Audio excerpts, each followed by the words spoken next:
আসসালামু আলাইকুম। সবাই কেমন আছেন? আশা করছি সবাই ভালো আছেন। তো বর্তমানের একটি খুবই হাইপ এবং ভাইরাল একটা রেস্টুরেন্টের ভিডিও নিয়ে চলে আসছি। আশা করছি যারা অনেক আগের চাইনিজ খেয়ে অভ্যস্ত বা চাইনিজ সম্বন্ধে ধারণা আছে, তারা এই রেস্টুরেন্টের সম্বন্ধে পরিচিত এবং খুবই বিখ্যাত এবং নামকরা একটা রেস্টুরেন্ট।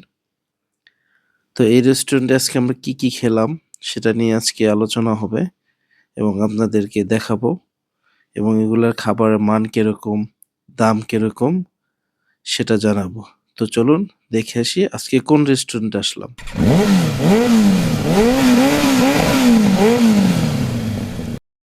আজকে আমরা যে রেস্টুরেন্টে আসছি সেটা হচ্ছে ফোর সিজন। এটা হচ্ছে ধানমন্ডি, সাত মসজিদ রোড, শঙ্করের সাথেই। আজকে আমরা এই রেস্টুরেন্টে খাবার খাবো। তো দেখতে পাচ্ছেন এই হচ্ছে সম্পূর্ণ রেস্টুরেন্টটা এবং খুবই পুরনো একটা রেস্টুরেন্ট। যারা এখানে খাবার খেয়েছেন তারা এটা সম্বন্ধে জানেন। তো আমরা ঢোকার সাথে সাথেই আমাদেরকে কমপ্লিমেন্টারি একটা জুস দিয়ে দিল। দেখতে পাচ্ছেন এই হচ্ছে কমপ্লিমেন্টারি একটা জুস বা ড্রিঙ্কস যেটাই বলেন। এটার ভিতরে স্প্রাইটের এবং আর কি যেন মিক্স ছিল, তবে স্প্রাইটের একটা ফ্লেভার ছিল এবং খেতে খুবই দারুণ ছিল। তারপর আমাদের কমপ্লিমেন্টারি আরেকটা জিনিস দিল, সেটা হচ্ছে এই যে চিপসটা।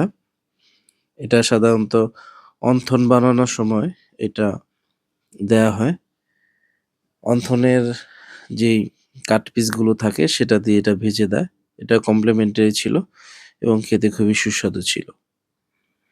তো আমাদের ফার্স্ট অর্ডার ছিল স্যুপ এবং অন্থন। দেখতে পাচ্ছেন এই হচ্ছে তাদের স্যুপ।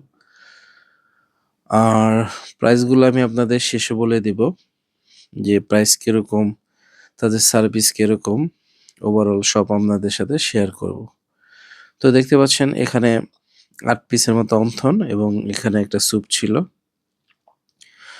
তো স্যুপটা এখন আমি আমার বাড়িতে ঢেলে নিচ্ছি। যেহেতু আমরা ৩ জন ৪ জন গিয়েছিলাম, বাকিদের দিয়ে আমি আমার বাড়িতে ঢেলে নিচ্ছি। দেখতে পাচ্ছেন চিকেনের পরিমাণ বেশি ছিল, চিংড়ির পরিমাণও মোটামুটি বেশি ছিল। তো এই হচ্ছে স্যুপ। তো কিছু স্যুপ আমরা পার্সেল করে বাসায় নিয়ে আসি, কারণ পরিমাণটা বেশি ছিল। আমরা খাওয়ার পরও পার্সেল নিয়ে আসতে পেরেছি এবং এটার দাম কিরকম সেটা আপনাদের শেষে বলব। তো দেখতে পাচ্ছেন এই হচ্ছে স্যুপ। তো ১ম এ আমি অন্থন দিয়ে একটু ভিজিয়ে খাচ্ছি। আহ আমার কাছে ভালোই লেগেছে স্যুপটা। প্রাইস একটু হাই এখানকার। যারা যাবেন তো বলে নিই, এখানকার খাবারের প্রাইসগুলো কিন্তু অনেক হাই।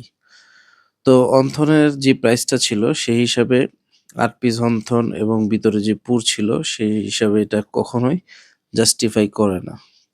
খুবই বেশি ওভার প্রাইস। দেখেন আপনারা এই এতটুক চিকেন দিয়ে ওরকম দেখাও যাচ্ছে না। এই অন্থনটা খুবই বেশি প্রাইস। প্রাইসটা কি সেটা আমি আপনাদের শেষে বিল সহ দেখিয়ে দিব। তো এখন আর প্রাইসটা বলতেছি না। তো ১ম আমি যখন অন্থনটা খেলাম আমার কাছে লবণ একটু কম লেগেছে। তো কেন লবণ কম লেগেছে সেটা বুঝিনি।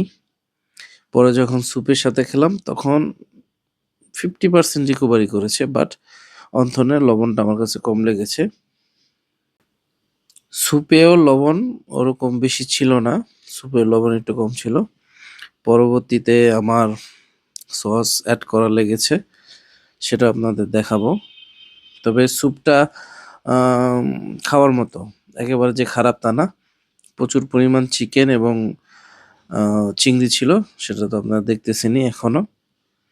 এ হচ্ছে সস তাদের। সসটা দিয়ে খেতে ভালোই লাগে। অনেক জায়গায় স্যুপ হচ্ছে হলে মিষ্টি করে ফেলে। এখানে কিন্তু মিষ্টি ছিল না। কিন্তু যখন আপনি সসটা ইউজ করবেন তখন আপনার কাছে একটু মিষ্টি লাগবে, যেটা ভালো লাগবে আরকি খেতে। তো এই হচ্ছে এখানকার স্যুপটা আর অন্থন। আমার কাছে ওভারঅল অন্থনটা একদমই ভালো লাগে নাই। প্রাইস অনেক বেশি ছিল। সেই হিসাবে আমার কাছে উচিত মনে হয় নাই। মাত্র ৮ পিসের দাম ৫০০ প্লাস ছিল মনে হয় অন্থনের দাম। তো আমরা আমাদের ফার্স্ট খাবার ডান করলাম। এখন সেকেন্ড খাবার নিব। দেখতে পাচ্ছেন আমাদের সেকেন্ড খাবার চলে আসছে। এ হচ্ছে ফ্রাইড রাইস এবং ফ্রাইড চিকেন। এটা হচ্ছে কক ফ্রাই চিকেন।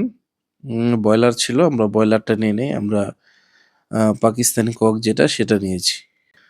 এখন এটা খেয়ে বলবো কিরকম। তো উনি আমাদেরকে সার্ভ করে দিচ্ছিলেন। তো প্রথমে আমার ছেলের প্লেটে দিয়ে দিচ্ছে। উনি আমাকে বলেছে সার্ভ করে দিব স্যার। আমি বললাম ঠিক আছে দেন। তো যেহেতু ভিডিও করতেছিলাম তো উনি সার্ভ করে দিচ্ছিল। এখন ভিডিও করার কারণে করতেছিল না উনি সবার সাথে করে সেটা আমি জানি না। তবে দেখলাম আশেপাশে অনেকেই সার্ভ করে দিচ্ছিল। তো এটা ভিডিওর জন্য না। তারপরেও কমেন্টস করবেন যে আসলে এখানকার সার্ভিস আপনারা কেমন পেয়েছেন। আমি সার্ভিস কিরকম পেয়েছি সেটা আপনাদের শেষে শেয়ার করে দেব যে সার্ভিস কেমন পেয়েছি। তো চিকেন ফ্রাই নিয়ে নিচ্ছি। এখানে পাকিস্তানি কক হওয়ার কারণে চিকেনে মাংসের পরিমাণ কম ছিল। স্বাভাবিক পাকিস্তানি হলে তো মাংসের পরিমাণ কম থাকবেই। তবে এখানেও চিংড়ির পরিমাণ ভালো ছিল।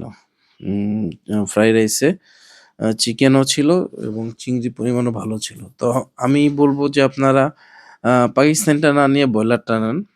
ব্রয়লারের চিকেনের পরিমাণ বেশি থাকে।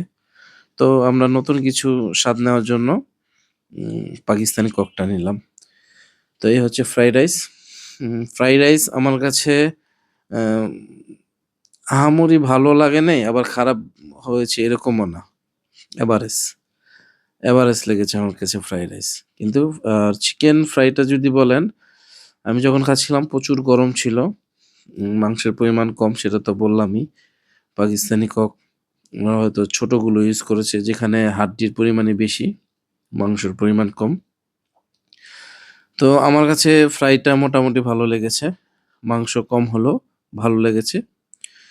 তো ফ্রাইড রাইস এবং ফ্রাইড চিকেন দুইটা একসাথে আমার কাছে ওভারঅল এভারেজ এভারেজ বলতে পারেন যে ঠিক আছে, চলে, খাওয়া যায় আর কি। আর তো আমি একটু সস দিয়ে খাচ্ছিলাম। তাদের সসটা কিন্তু মোটামুটি ভালো। আপনি যে কোনো খাবারের সসটা দিলে আপনার খাবারের টেস্টটা ভালো আসে। সাধারণত আমি সস একদম কম খাই। তো এই সসটা নিয়ে নিচ্ছিলাম। আর হাড্ডি বেশি তো মানে মাংস ওরকম পাওয়া যাচ্ছিল না। তো খাবার শেষ করে আমরা একটা ড্রিঙ্কস নিলাম। এটা হচ্ছে চকলেট লাভার এই ড্রিঙ্কসটা। আহ, এটা আমার কাছে যদি বলেন যে খাবারগুলো ছিল ওগুলোর ভিতর সবচেয়ে বেশি ভালো এটাই লেগেছে। তাদের ডেকোরেশন এবং এটার স্বাদ খুবই ভালো ছিল। এইটার প্রাইস ছিল ৩০০+। এটার নাম হচ্ছে চকলেট লাভার্স। তো দেখতে পাচ্ছেন আমি এটা খাচ্ছি আর এই যে থামস আপ দিয়ে দিলাম। আর একটা জিনিস হচ্ছে ওনাদের সার্ভিস যদি বলি, আমার কাছে ওনাদের সার্ভিস ভালোই লেগেছে। যখন যেটা চেয়েছি দিয়েছে। সামনেই ছিল, ডাক দেওয়ার সাথে সাথে আসছে এবং আমি যখন গেছিলাম তখন ওনাদের মোটামুটি সবগুলো টেবিলই বুক ছিল। তো ড্রিঙ্কসটা আমার কাছে খুবই ভালো লেগেছে। তো এখন তাদের জুস বারটা দেখাই। দেখতে পাচ্ছেন এখান থেকে তাদের জুসগুলো সার্ভ করা হয়। এ হচ্ছে তাদের জুস বার এবং অনেক গেস্ট থাকার কারণে আমি ভিতরে আর কিছু শুট নিইনি। তো এখন আপনাদের বিলটা দেখাই। এই দেখতে পাচ্ছেন বিল। আহ আমাদের ১টা, ২টা, ৩টা, ৪টা, ৫টা আইটেমে বিল আসছে ৩,০০০ ৳১ মতো মেবি। সরি ৳৩১, ৳২৭৫৫ হচ্ছে বিল। আর সার্ভিস চার্জ 10% রেখেছে ৳২৭৫। টোটাল বিল হয়েছে ৳৩,০৩১। তো তাদের সার্ভিস ভালো ছিল কিন্তু সার্ভিস চার্জটা না নিলেও পারত। তো এই হচ্ছে আমার খাবারের রিভিউ। আশা করি আপনাদের ভালো লাগবে। তো সবাই ভালো থাকবেন। আল্লাহ হাফেজ।